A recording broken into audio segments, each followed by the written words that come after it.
Okay. Well, good afternoon, everybody, and welcome again to Iowa Prison Perspectives.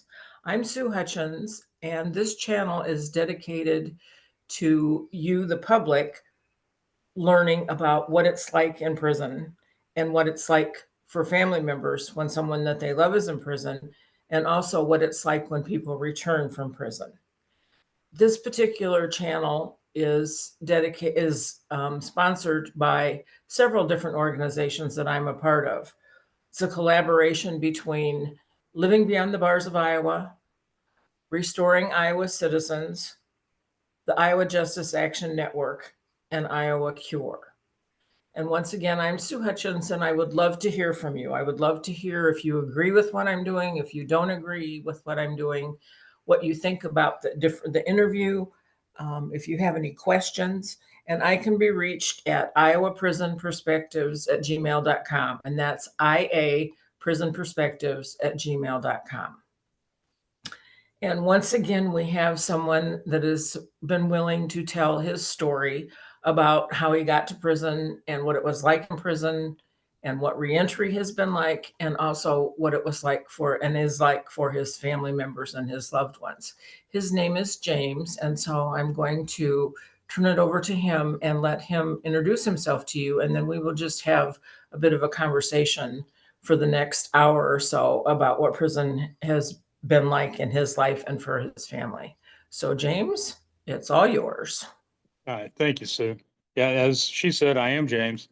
I live in Louisiana. I did 31 years in Louisiana prisons, out on a life sentence, life without parole. I was 19 years old when I got involved in an armed robbery that turned into a murder, and spent the next 3 decades paying for it. The only reason I'm home now is because I was actually able to meet with the victim's mother, and after we had our conversation, which was pretty powerful. She agreed that it was that I had served enough time and that perhaps I was due another chance. And here I am today. And Two, that's a little over 2 years now. Yes, and that's awesome. That's awesome. So in Louisiana, did the governor have to approve your commutation? Yes, ma'am. So we had a two-term governor. He just left office, John Bell Edwards. He signed a historic amount of uh, clemencies, time commutations, that sort of thing. And I was lucky enough to be one of them. So. That's awesome. That's awesome. Was he part of the interview with you and the victim's mother? No, ma'am. That's something completely separate. Okay. And so the victim offender dialogue is a program that goes on here. I'd like to Okay. see it nationwide. It is probably the most powerful thing that I've ever been a part of. But it is Mhm. completely and totally separate from probation, parole, courts, everything. It is strictly for restorative justice. There's no guarantees of any benefits for anybody involved. It's just a chance for someone who has committed a crime to meet with the person they committed a crime against and hopefully have some kind of healing and resolution for both parties. And we have a program here in Iowa that is that sort of thing where but in Iowa it's left up to the victim if they Same. want to have that, yeah, if they want to have that meeting, and then they can have that meeting, and there can be, I mean, there's preparation for it. I think it's about a year here in Iowa that both the victim and the person who's incarcerated go through interviewing and soul searching before they actually meet with a mediator. It's pretty similar here. There's not a fixed time. It's pretty much up to the facilitators, the mediators, to decide, well, when the meet is. Sometimes it never happens because Mhm. one party or the other never quite gets there. It's just not ready. Mine, we went through it during COVID. So we had Oh. all these crazy COVID restrictions in place, and it Mhm. was a little over 2 years, the entire process. What's really strange, though, is I was ready almost immediately. It's something that I'd been hoping for quite a long time. The Mhm. the mother, within a month, she was ready to go, but we had both ended up having to wait, like I said, a little over 2 years. So we were quite ready when it finally did happen. which Sometimes I is, think though that things happen the way they need to, the way they're mhm, supposed to, or whatever. Not to put too fine a point on it, but I'm kind of glad it worked out that way because it gave us both a chance to actually really sit and think about what the things we wanted to say and the direction we wanted to go in. I think the wait was actually beneficial for us. mhm. Although at the time, you might not have felt Oh, like that. no, I So, was no, not at all. At the time. I was, let's go, let's go.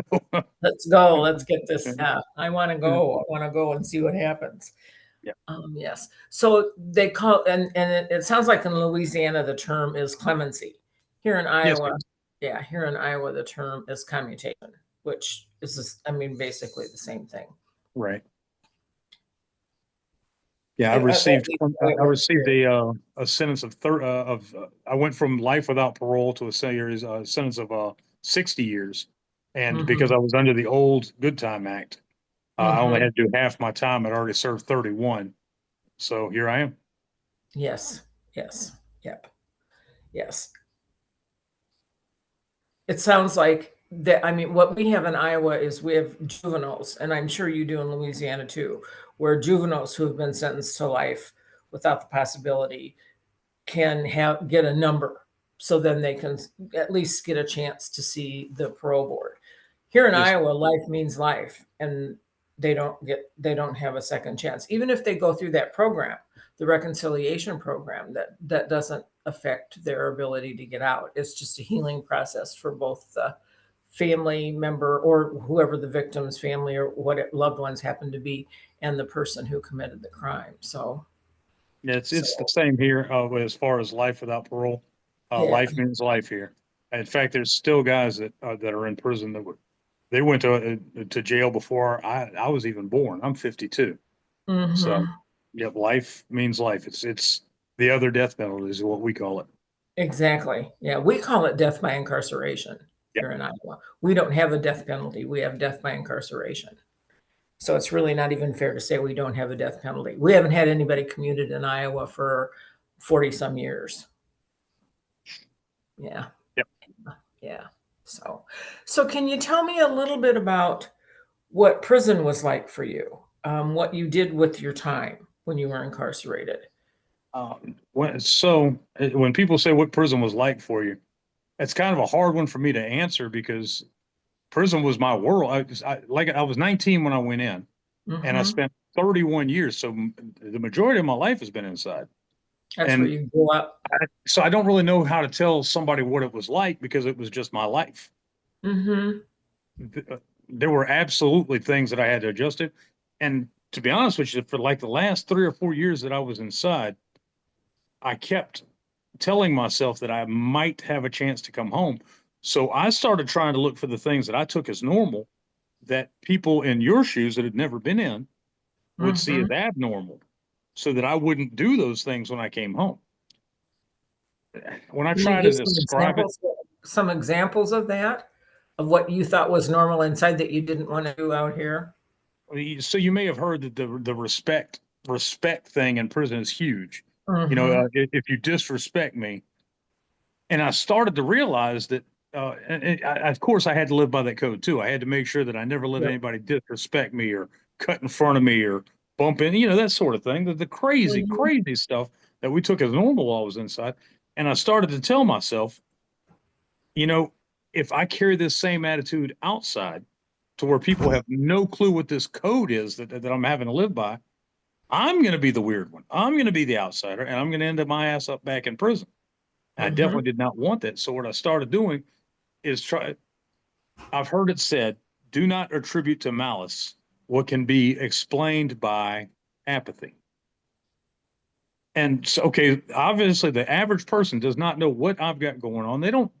They're in their own worlds and stuff. And I Mhm. had to understand that I am not the center of the universe, that if somebody really wants to show me disrespect, they know how to do it. It won't be bumping into me or cutting in front of me in line. It'll be Right. something a lot more in your face. And when I finally got that turning in the back of my head, I began to realize, there's a lot of other things that we do in here that are just so macho and hard line that it's just not going to fly out there. And it was there's a whole bunch of weird things that you never even think about, like your job. In prison, you have a job. Everybody has a job. You're assigned Mhm. to that job. You have to do that job. You don't get to just say, you know what, I quit or anything like that. And you're forced to work around people that you normally wouldn't want to. Mhm. And I started to think, even before I came home, if I have a job out here, which I do, I've been employed from the day I came home, you're going to be around people who want to be at that job. Mhm. You're not going to be able to treat them like other people that have no choice but to be there. You Mhm. have to be considerate of other people's needs and feelings and what they've got going on in a regular work day. But Mhm. things that you're not taught while you're inside. I'm lucky enough that I was able to recognize those things and begin to make those changes in myself. I'm not sure how to answer that question for somebody else who isn't aware of that when they come home. But when I talk to guys who are part of what I do, a little side thing I do, there's the woman who runs the Catholic child. I'm trying to remember the name of the actual Joseph Holmes is the name of the actual program. It's Okay. free housing and help with employment and that sort of thing through Catholic Charities, the Diocese of Baton Rouge. And I work with her with guys who are just coming back into the system. Mhm. Some of them have only been gone for 2 or 3 years. Some of them have been gone as long or longer than I had. Mhm. And I was able to explain to them some of the struggles I had and make it make sense to them before they actually ran into the things. One of my favorite things to do is to take a guy who's just fresh out, just getting his feet on free ground Mhm. and take him to Walmart. Right. Right. So Walmart, I was lucky. I was with my wife when I went to Walmart the first time. Mhm. I think I would have frozen up. The number of choices you have, Exactly. the way people are moving around and doing things that have no bearing on what you're doing. And I always felt like people were staring at me. They were Mm. talking about me. I'd turn the corner, Mhm. I'd look, and somebody would glance up, and I knew that they knew that I was a convict. Mhm. So one of my favorite things to do now is to get guys who are just coming home, take them in, and right before the doors open, I tell them, remember, nobody here knows you. They don't know where you've been. They have no idea what you're doing. And every time without fail, when we've come out of the store, they've said, I am glad you told me that, guy. I might have freaked out. Mhm. So, Mhm. Mhm. one of the things we're really, really good at in prison is watching each other. Sure. We watch each other more than the free folks do. Sure. A, a lot of them are looking for a chink in your armor, some kind of weakness to take advantage Mhm. of it. Some Mhm. of it is just completely without malice. It's just the most entertaining thing around you, or is the other people around you. Sure. And I have Sure. so little going on in my life, I have to try and watch what's going on in your life. So, and I'll tell you another big adjustment. This one about drove my wife crazy. She had to buy me a watch because for so long my life had been structured and regimented. I know at 3 o'clock I have to be here. Um, Yes. I have to leave that place by no later than 4:15 so I can get to the hobby shop before count time. And your life was built around counts and meal times and that sort of thing. That doesn't exist out here. No, it doesn't. And I drove her batshit. It was, what time is it? What time is it? What time is it? And I don't know, James. I don't live like that. And so she finally got me. I'm past it now. I don't need the watch. But the first 2 3 months, oh, it was bad. So Yes. Yes. Yes. And did you sleep well when you first got home? no, I did not. Um, so it's crazy. I spent all those years locked in, Mhm. and I would get up in the middle of the night and walk around the house and make sure the doors were locked and the windows were secured. Mhm. And we live at the end of a dead end road in an isolated part. We might see three cars all day long on our road, Mhm. but I just knew somebody was coming to the house and they were going to come in, and I wasn't Mhm. ready. So no, I did not sleep well. The bed was too soft. The house was too dark. It was too quiet. It was too cold, and then it was too hot. And It was always to something. right, exactly. And I didn't hear Yes. anybody sneezing or snoring or farting the next bed over. So So it didn't, yeah. So it just was, well, and it's interesting that you would say it was too quiet. I've heard a lot of guys say that it was just Yeah, too quiet. it's amazing. So, and I do remember when I went into prison all those years ago, it being too loud. Mm-hmm. I could never sleep because there was always a cell door opening, always Uh-huh. somebody playing cards, somebody on the phone, somebody talking at night to their cellmate, you know, whatever. There was Mm-hmm. always that noise, and I couldn't Mm-hmm. sleep for a couple weeks then. It's crazy the things you get used to. And it's miraculous how our brain adjusts. I mean, it really is miraculous how our brain adjusts to survival and to figuring out how to accommodate our survival and our well-being in any situation. It's Yep, one of that's the, a fact. I think it's one of the miracles of the human spirit and the human brain is that we can adjust and have to adjust. In some situations, you have to adjust a whole lot more than other situations. And prison is one of Mhm. the highest things Definitely. that you have to adjust to. So, of those habits that you developed in prison, do you still have any of those? Well, I don't know. You wonder. Yeah, Um, yeah, I do try and pay attention to the things that I do that would not be normal, but you never know how you're going to look to somebody else. for sure. You know, you can't see yourself from the outside. Other people can, and you have Mhm. this image of yourself in your head that you believe everybody else has, but that's not true. That's not true. Right. That's And so I'm not really aware of bad habits or habits in general that I have that other people out here wouldn't. Well, actually, I do because there's a couple my wife and I laugh about. I can't drink anything with ice. okay.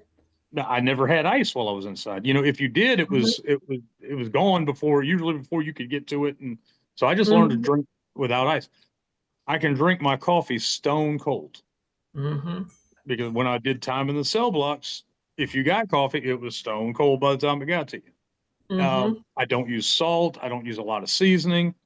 Uh, Again, not available. Mhm.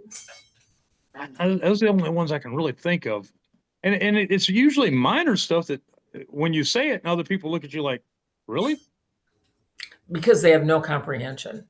right, and it doesn't make No sense. comprehension. So I, I'm also, I've started to lose the habit, and I want to try and hang on to this habit and redevelop it. Very, very good at waiting. Mhm. You know, Patience. when I've gone to the DMV and I've seen everybody else pacing, and I'm sitting there and just staring at the pattern on the floor because hey, I know how to wait, Yes. Yeah. If and nothing else, you learn patience yeah, because that's not a habit a lot of people have out here, being able to wait. right, right. It's almost a lot. Well, we live in such a fast-paced culture now. I mean, Mike, everything is right now, right now, right now, right now, and it just is. It's microwave overwhelming, society. overwhelming, especially when you come out of a place where you wait and wait and wait and wait. It's just Hmm. overwhelming. Like the choices at Walmart are just overwhelming. And why in the world we need 500 different brands of toothpaste is beyond me. But Well, apparently, commercialism believes that we need that much toothpaste, that many choices. I, So, I'll tell you this much: I haven't eaten ramen since I've been home, not once. mm, that's not unusual. That part's No, not I unusual. bet And it's not. mackerel. I hear Yeah, that about mackerel too. Haven't had any mackerel since I've been home. yeah, no Jack Mac. And I'm not real interested in peanut butter anymore. I've Oh, heard that from people. yeah. I've heard some guys talk about they still wear shower shoes in the shower. They just don't want to go barefooted in the shower. My wife's head just popped up and she grinned and pointed at me. Is that you too? It took me about a month, yeah, about a month to break that habit. Uh Uh, huh. and the first time I was in the shower and she walked in and looked at me and just laughed and what are you doing? What? Oh, well, that's right. Yeah, okay. Yeah, shower shoes were they were a big one for me. That's pretty normal. Mhm. And sitting with their back in a restaurant so you can see the door and you always have a wall behind you. That that wasn't so much. So by the time by the time I got to the end, I hadn't had a physical confrontation in probably a decade, and I'd gotten to where I knew everybody and everybody knew me because, we'd grown up together. Mm-hmm. And even if we didn't like each other, we still had enough common respect where we just stayed out of each other's way. Yeah. So that Uh, wasn't an issue. Yeah. no, that really wasn't a thing for me. And I mean, probably it should have been. A couple times in the middle of the night, I've heard furniture moving and woken up and seen people in knife fights. Mm-hmm. That's happened. And so there's drugs are becoming more prevalent here Mm-hmm. lately in the prison, especially the synthetic marijuana and the bath salts, that sort of stuff. Crystal Okay. meth has gotten pretty big here lately. So you have these paranoid guys running around, and Mm-hmm. the violence level has definitely gotten up. But I honestly believe I've seen it in action. People that have done enough time and don't want to be in the chaos and the violence learn ways and habits to keep them away from it. I certainly did. Uh, Mm-hmm. at least a decade since I've had any kind of physical confrontation. A couple times where I've had to tell somebody, "Hey, listen, we're about to go into territory I don't want to enter." But Mm-hmm. like I said, I've learned to live in peace in an unpeaceful place. Human adaptation. Yep. Good for you. Good for you. Good for Well, you. thank you. I'm really glad to hear that. I'm also happy for your wife. Please tell her I'm happy for her. And she's probably wishing that I had stayed. Well, sometimes maybe, Not really, not really. maybe a No, little here and there. and so while I know there's things about me that made it possible for me to be successful coming back out. Uh-huh. I definitely put in the work. Absolutely, with the education and the work ethic and everything else, and knowing how to move. But I cannot stress this enough. 85% of the reason I've been so successful in my reentry is because of my wife. Mm. She really is fantastic and has gone above and beyond. And I wish everybody had somebody like that in their life. Yes, I understand. Not only is she just a really good spouse to me, she's a really good friend and a counselor, and she knows how to let me find my own way without letting me go too far, if that makes sense. Mm-hmm. Of Yeah, course she's it does. Of course it does. That's wonderful. I'm very happy for you and happy for her. not me too. Yes, yes. Were you married prior to prison? No, actually, so it's interesting when I went away, she and I were dating. And she stayed with me, I guess about 8 months Mm-hmm. before we both realized, yeah, this is bad. This is going to be a little more serious than a couple nights away from each other. We went Mm-hmm. our separate ways. She went and had a life. She had a child. He's grown now, great kid, Mm-hmm. really successful. She never married. And then about 2 years before I got out, before I even had a chance to get out, she contacted me again Ah, and essentially was, you're the guy I never got over, and I just need to know if there was ever anything really there, or if I've just built you up in my head, because you're gone as a legend or whatever. Um, mm-hmm. and while I am indeed a legend, I'm amazing. Well, it's a good thing you don't have too high of an opinion of Right. yourself. Well, yeah, I'm very, very humble. Uh, the spark really was there, and it still is. And you know, I don't know if we would have made it back then because as a person, I was just a little too volatile. Mm-hmm. I know we're going to make it now. We're both older and calmer and wiser. Hopefully, I'm wiser. Um, Mm-hmm. and it works. It really does. It really does. So That's I wonderful. got very, very lucky. Well, and people mature. I Yeah. mean, you were 18, 19 years old, and the brain doesn't mature until 25 or 26 years old. And that's particularly true for males Right. because of testosterone and hormones and blah, blah, blah. So of course you're a lot wiser. Of course you are. And people tend to outgrow outgrow crime, grow out of Right. crime as they mature. Right. And The criminal we see menopause. that in lifers. Yeah, we see that in lifers all the time, that they outgrow crime. You just mature. I mean, all of us have done stuff when we were 16, 17, 18, and 19 years old that we look back on now and say, boy, I hope my kids never do that. I mean, it's just like, oh my gosh. And how many parents are trying to stop their children from doing the things that they did? That's Right. just, some of that is just sort of part of life, I think. So, yeah, for sure. So, is your wife there right now with you in the Yes, ma'am. same room? Yes, Does she ma'am. want to join us? Babe, Does she have babe, you want to anything join? she'd like to say? If she wants to, I mean, I'd love to have her if she's willing and wants to. Yeah, no. She's a little camera Okay. shy. Okay.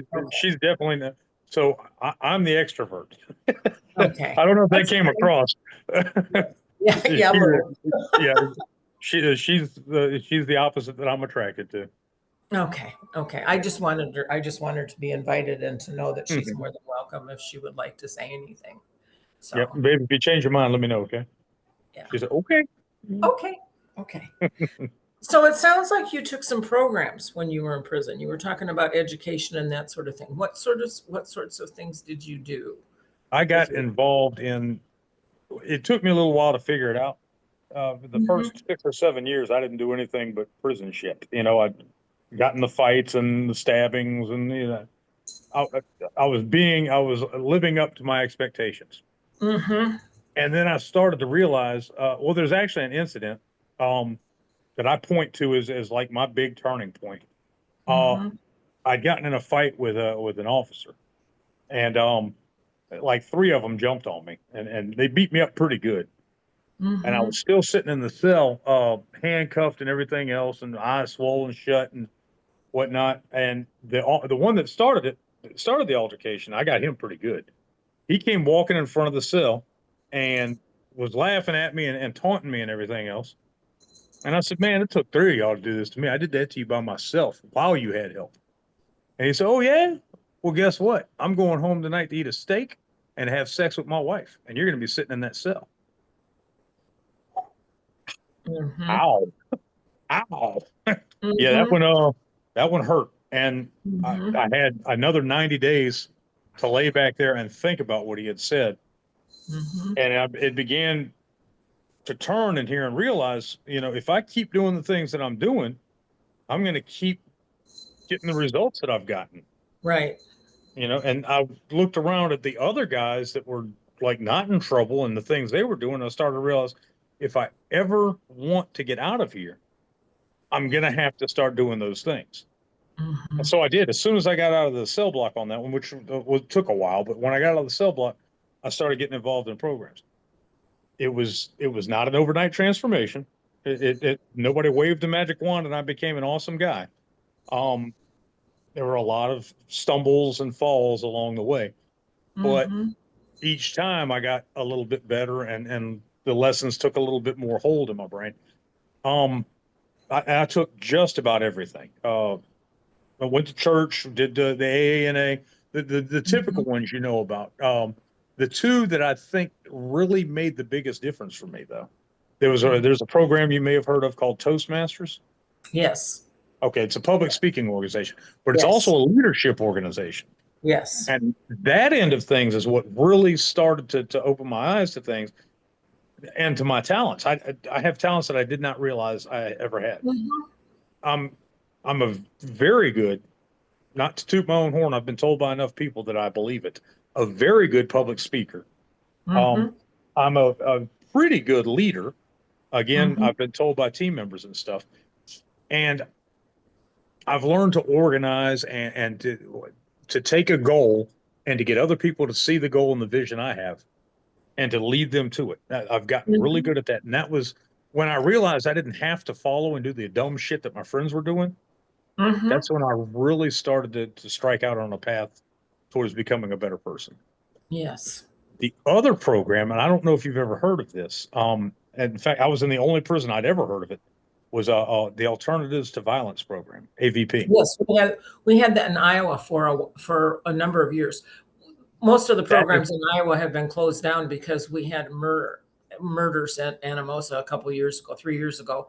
A couple guys killed a nurse and a guard, and so the prison. I know, and so of course everybody suffers from that because sure, they close sure. everything and they just shut everything down. But yeah, Alternatives to Violence. A lot of people have talked about that I know here have talked about what a wonderful program that was for them. It was, and it was started by the Quakers in Greenhaven, Mhm. New York, and it made it to. I was in North Louisiana at a prison, David Wade Correctional. It's a disciplinary prison. That's where I was, because I was a bad boy. Mhm. And they came into the prison, and basically it was a bunch of older hippies came in and taught this amazing program, this amazing curriculum, and it's a hands-on, it's an experiential workshop, all that. And I'm telling you, it did more to help me realize that I was part of something bigger than myself than any other program I've ever been in. One of the things they kept talking about was the web of life, the web of life. And I began Mhm. to realize that I'm not the center of the universe. The things I do affect other people, and that I have to be aware of that. And I got that basis from the AVP program. Mm, Um, that's um, awesome. yeah, education. I had my GED before I went out. Um, but I got involved with the VOTEC classes and that sort of thing. And in fact, some of the diplomas that I got while I was inside got me the position that I have now. And I actually worked for the state of Louisiana, believe it or not. Believe Um, it or not. yeah, Yeah. it's one of my favorite sayings because I'm kind of like the guy out there at work. When they have Mhm. a problem, I'm the guy they call because they know that I'll do just about anything. I'll climb on a roof or crawl under a building. It doesn't matter. Um, and so one of my favorite sayings now is they used to count me, now they count on me. So, so, That's a good one. yeah. Yeah. I used to drink, and one of my sayings is I used to drink Ripple, now I am one. Cool. Kind of the same thing, the Yeah, same kind of the word. same thing. Yeah. Yes, yes, yes. I'm a retired therapist, and one of the therapists that I know very well says to people, "Do you know the difference between you and God? Okay. God does not think he's you." Ooh. That's a pretty good one. Yeah, it's a pretty good one. That's a pretty good one. Yeah. That's a pretty good one. So so then did your wife begin visiting you while you were incarcerated? Did she Yes, start ma'am. coming? Yeah. Yep. Every weekend they would let her. Yeah. And so that's how you sort of began to really build your relationship. Yes, ma'am. And a lot of emails and phone calls. Yes. Yes. And I've heard people say that when you're with someone who's incarcerated, your relationship can really build and get strong because you really have each other's undivided attention in those visiting rooms and during that time. And It out can. here, we don't have that. We don't have that the luxury of that kind of one-on-one time. I mean, life is busy and gets in the way. So I wonder if you found that your relation that a lot of the really strength in your relationship got built during those years in the waiting room. Yes and no. Because when you're inside and your significant other is outside, you both live in this cartoon bubble, this little Mm-hmm. fantasy world, and where everything's going to be fine and nothing's going to go wrong, and whatever it is, we'll handle it. And you can sit there and have these really in-depth conversations, and you both mean it. You absolutely do. There's no Mm-hmm. insincerity there, at least not for us. We'll talk Mm-hmm. about other people in a second, but there was no insincerity among us.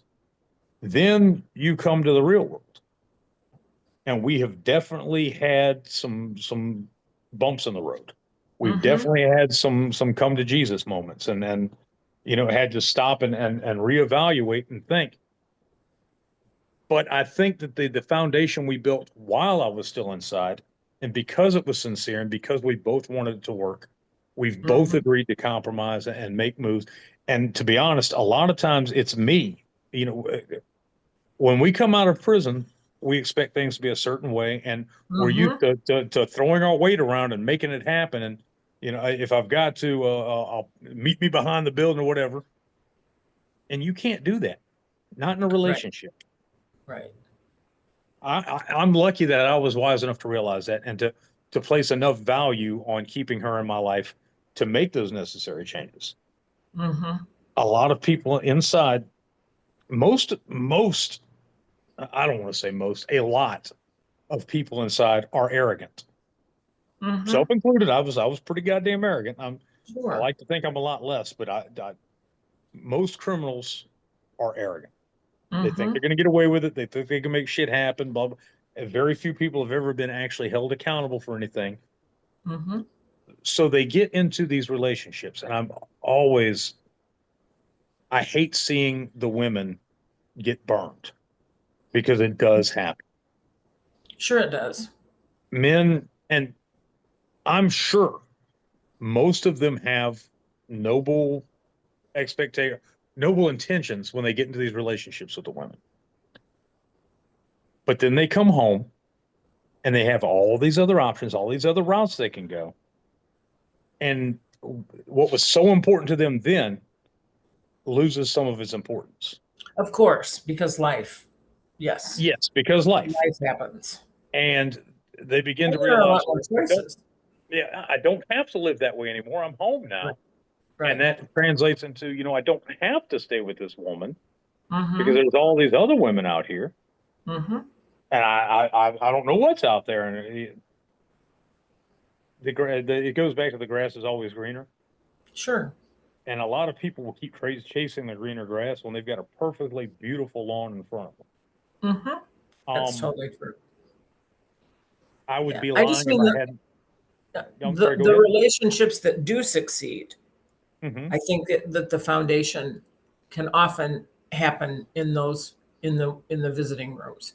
The Oh, absolutely, it foundation can. for Yes, that. yes, But, absolutely, it can. but No most doubt. relationships don't succeed.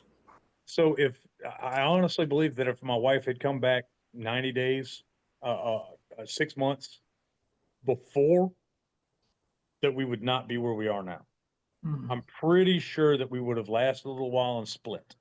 But Mm-hmm. because we were able to build that foundation while I was there, I wholeheartedly agree because we both had the right intentions. Mm-hmm. It worked out well and it was a good thing for us. Yes. Yes. And that's I, I, wonderful. I do know that is not typical. Right. And many prison relationships do work out. I don't want to Mm-hmm. say that none of them do. They're not guaranteed failure. Many of them do work out, but a lot of them don't. The And majority don't. I the think it's fair majority to don't. say Yeah, the that's a majority fact. don't. The majority Um, don't. so yeah, anytime I find out somebody's in contact with an offender, I'm like, I don't want to say anything bad about him because I don't know him, but I do want you to protect yourself and know that right now you're both living in a fantasy world. Mm-hmm. So Totally true. Totally true. Well, and I tell guys when I work with people who are coming out of prison and like reentry work, but before they come out, I always say, I know you have a plan and it's a very good plan, but I'm here to tell you, you don't know how to ride a bicycle until you're on a bicycle. You can that's a read fact. every book there is about how to or play golf. You can know every single thing, scientific, everything, but you cannot play golf until you're on the golf course with the club and the ball. And it is Right. never the way it sounds in a book.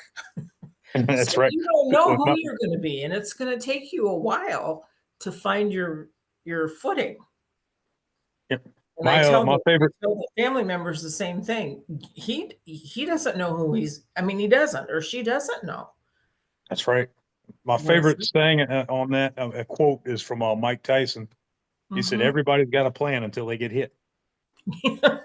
yes, Um, yes, and yes. I definitely had plans. So I'm a woodworker. I love woodwork. I'm Hmm. pretty good at it. I've made a lot of money with it. And Hmm. the plan was, as soon as I came home, she had a carport here. We were going to close it in, turn the carport into a shop, and And we spent months doing it and spent a lot of money doing it. And I've got a great workshop out there that I never go in Hmm. because she's in there all the time. And I mean, I'm in and out to get tools and stuff. But I didn't realize I was going to love having a yard so much. Ah, I am almost never indoors. I yes. love my yard. I love cutting the grass. I love digging ditches. I love cutting down trees. And so Mhm. that's, you never know until you're actually here. Until you're doing it. That's Yep. correct. Yep. Yep. And a number of guys seem to go through, even if they have like a specific job or a specific area that they're interested in, they seem to go through stages of trying different things. And women too. Women Hmm. too. But women don't typically have as many choices as the guys do when they come out of prison. And all of that really does depend on how Right. much support you have. It really depends on how much support you have out here. Because if you don't have support out here, it's it's really, really Yeah. And see, almost a setup. that's another thing that I was lucky about, or wise enough about. I started probably 10 years before I got out, 18 years, saving money, Mhm. not going to the canteen, not spending my money on this crap or that crap. Mhm. If I made $10, eight of it went to the bank, Mhm. and that's what I did. I say, so when I came home, I was actually able to afford a vehicle and some Mhm. tools and some clothing and stuff like Mhm. that. Uh, and again, I had a big advantage. My wife was she is a homeowner. She has a Mhm. good job. Anything I needed, she and my parents would have provided, Mhm. and they have provided quite a bit. But I was able, had they not been there, I was able to provide for myself, Yes. and that's huge. And So that feels really good. That feels it really good does. for all of us, whether you've been in prison or not, whether you're a man or a woman. There's nothing that makes gives you more of a sense of esteem than to be able to take care of yourself. That's right. That's right. I agree. Yeah. So, well, that's awesome. That is all awesome. So tell me a little bit about what reentry was like. What it was at, if you can remember. I mean, it's only been a couple of years, but what Yeah. your yeah, what your early days were like Um, and how what some of the adjustments. We've talked a little bit about the shower and about sleeping, but are there any other things that well, the first week, 2 weeks, the mhm, best word I can use for that is surreal. It was so different. Everything moves so fast, and there's so mhm, much to see and do. I exhausted my poor wife, still exhaust her. Um, just dragging her places and going and doing, and I yeah, and she says I had to do everything at once. mhm. And that's Well, look at all the years that you were making up for. I mean, yeah, and now that is advice I've gotten time and time, or did get time and time again. I've finally started to listen to it. mhm. Um, Pace yourself, slow down, slow down. You've got time. This is a long game. This is, and But yeah, it's that was. hard. That's really, really hard. I I mean, wanted to you just accomplish wanna taste everything. everything and feel everything and see everything. I mean, you just wanna do it. Yeah, of course, because you missed out on years and years and years and years of it. So, Yeah, yeah, it was fun. I mean, I've enjoyed every step of the way. But yeah, I've made some people go a few times.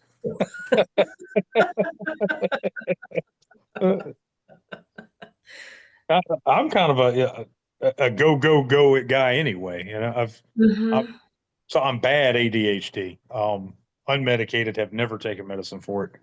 I probably should, but everybody's scared it's going to change my personality, and I'm not going to be nearly as entertaining. So, uh, And you wouldn't wanna give that up.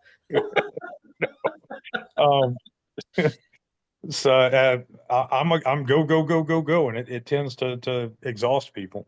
But Mhm. I'm aware of that about myself, and so I know when it's time for me to say, "Okay, I'm going to go do this while you go do something else." Yes, yes, yeah, yeah, that's where the well, and one of the things that I think is really important is for people to be able to see the other person's perspective, and that's missing in a lot of relationships, It is. and It's not, and that goes back to prison. One of the main things that I really believe is that the worst of your criminals, the worst of the worst, Mm-hmm. just have never had a chance to learn empathy. Mm-hmm. It's foreign to them to put themselves in someone else's shoes. It was foreign to me. All I saw Mm-hmm. was my needs, my wants, my desires, and Mm-hmm. did not really comprehend the way that it affected other people. Mm-hmm. Once I finally, there's no moment I can point to and say that's what did it for me. But there were several incidents along the way. And the AVP was one of them. Victims Mm-hmm. impact was another one. Uh, Mm-hmm. meeting with the victim's mother. That Big. was the big one. Yes. Mm-hmm. Once I started learning that skill to be Mm-hmm. able to say, well, how does he look at this? How does he think Mm-hmm. about it? How's this going to make her feel? What are other people going to think about this? Mm-hmm. That for me was the real awakening. And again, Mm-hmm. it was incremental. It took time to reach that, but Sure. reaching that point is what really made me get to the point where I know I'll never be a criminal again. Yeah. Yeah. Does that make sense? Yeah, it does. Yes, it Yeah. does. Yes, it Um, does. when I Because take people something are from not someone, objects. Yeah, people are not objects or something to go through to get what you want. right, right, yeah, absolutely, exactly. If I steal from someone, that person no longer has this thing that they worked for, that they earned, Mm-hmm. and that's bad. That stinks. I wouldn't want Mm-hmm. that to happen to me Exactly. Or your wife or your or my children wife or or your my mother mother. or Exactly, right. yeah. I Yeah. wouldn't want my dog to get one of his treats taken, you know? So, Right. Yeah. Yeah. So yes. So you think empathy can be taught to people? I, I think it can, I think the blueprint for it exists in every brain. I believe that. That's why we've been so successful as a species. You know, Mm-hmm. we would still be in the caves had we not learned to work together, to cooperate, collective learning, that sort of thing. We would still be running around with sticks hitting each other. Mm-hmm.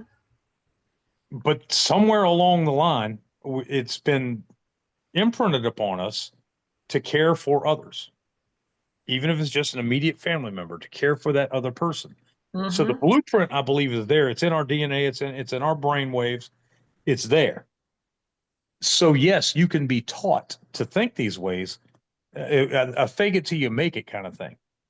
You know, where the more you practice doing this, the more it becomes natural, and the more it makes sense to you, and the more it changes you, and it stops being an academic thing and starts being an emotional thing. Mm-hmm. Okay. Does that Yeah. make sense? Yeah, you kind of Yeah, get it that. does. Yeah, it does. Yeah, it does make sense. So right back at you. Do you believe that empathy can be taught? I agree with you that everybody is born with a map in their brain. I think that there are some people from birth, from their brain map and their life circumstances that just does not get hooked up. It Okay. just Yeah. did not get hooked up for one reason or another, some kind of a malfunction in their brain and circumstances. And I think that they're few and far between people Sure. So do I. So do I. who cannot have that triggered. I mean, I don't like the word triggered, but I think we have to trigger all the senses in children and in young adults, or they won't develop. I mean, everything has to be presented. The opportunities have to be presented to develop. Mm-hmm. Oh, so you froze. Oh no, she froze. I think we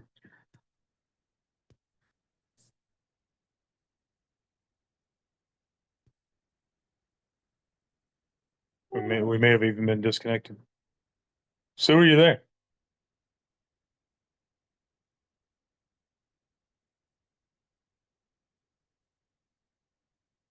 Maybe.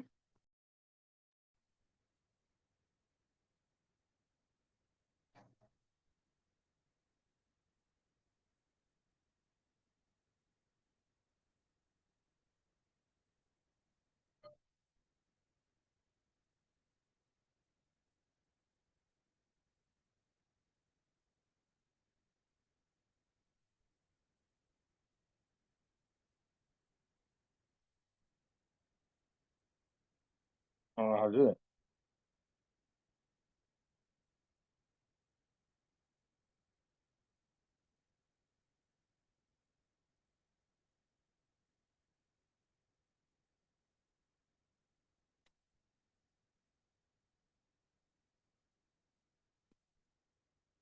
Close it out by doing that.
Okay, are you on? Yeah, there we go. Okay. And turn my microphone on. Okay. And let's There we go go. to, yeah, okay, well, that was weird. I've never had that. I'm gonna hang up the phone now. Yeah, sure. Okay. Go out, right? Yeah, that was very strange. I don't know what happened. I've never had that happen before. So I'll have to figure out how to edit that out. And I don't know right off the top of my head how to do that, but I'll figure it out. You just got really, really quiet. Their volume is very low. Huh. I wonder what happened. There must be something in the connection or whatever. Can you hear me okay? I can really hear you, but I can hear you. See, now you're all garbled again. Your speech is all garbled. Well, phooey. Well, let me see what I can do with it. Yeah. Is this better? Can you hear me? Yes, that's much better. Okay, I had turned the video off. Okay, try turning the video back on and see what happens. Okay, let's see. Is that better? Yes. Yes. Okay, so I don't even remember what we just said. I don't remember. Oh, we were talking about empathy and the way the map is there in the brain, but it doesn't always Yes, get but it connected. needs to be ignited. Okay. Okay, so hopefully there's a good closing point for that so that we can go on to the next subject and I can just cut that whole middle part out. So, Yeah. okay, so let me ask you before we close, is there anything that you can think of that you want to make sure that you have said that you haven't already said before we close? for Anything today? that I want to make sure that I do want to say this. There are people that I left behind in the prison system that I know, See, if now your given the voice, opportunity, now sit closer could to the be microphone. okay. There are people that I know in the prison system that are there that I left behind. Mm-hmm. If given a chance, I know that they could be productive citizens and never, ever have another problem. I was never a bad kid, Uh-huh. but I got involved with bad things when I was a teenager. And there was nothing there no safeguard to protect me from the decisions I was making. Nobody to Mhm. pull me aside and stop me. Mm-hmm. And before I know it, I'd done something completely and totally irreversible. Yeah. And that happens. Good It people does. do things that they just cannot take back. Right. That does not make them trash. That does not make them irredeemable. Exactly. And I think that as a whole, I don't care what we're so divided politically right now.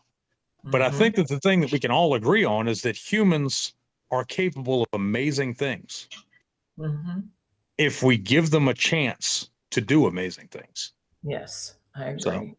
um, I don't think anybody is irredeemable. I really don't. I So, think I think everybody that's the one deserves. thing that I really want to leave with. Yes, yes.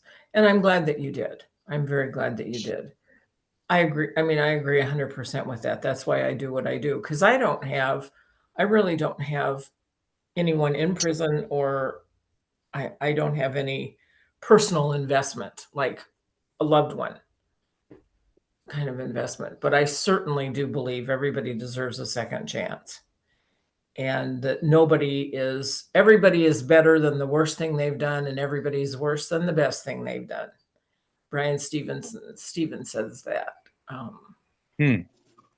and I agree. 100% true. So thank you for saying that. Thank you very much for saying that.